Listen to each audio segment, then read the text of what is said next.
ক্ষেত বাঁচাও অভিযান যেটা, এটা আমরা বিগত কিছুদিন ধরে মানে জুন মাসের 1 তারিখ থেকে আমরা সামনের দিন মানে 30 তারিখ পর্যন্ত আমরা এই অভিযানটা করতেছি।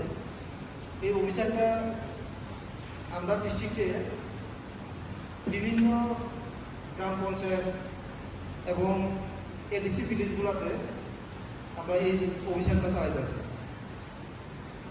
এই অভিযান চালানোর মেইন উদ্দেশ্য হইল আমরা জমিতে জানা বা অজানা সত্ত্বে বিভিন্ন ধরনের রাসায়নিক সার, কীটনাশক পদার্থ আমরা ব্যবহার করতেছি, যার কারণে আমরা জমির উর্বরতা যেমন নষ্ট হইতে আছে, ভালো জীবাণুগুলো নষ্ট হইতে আছে।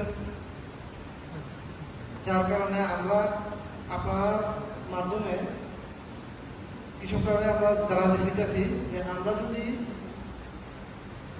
জৈব যে সারটা এটা যদি ব্যবহার করি বা প্রাকৃতিক চাষবাসের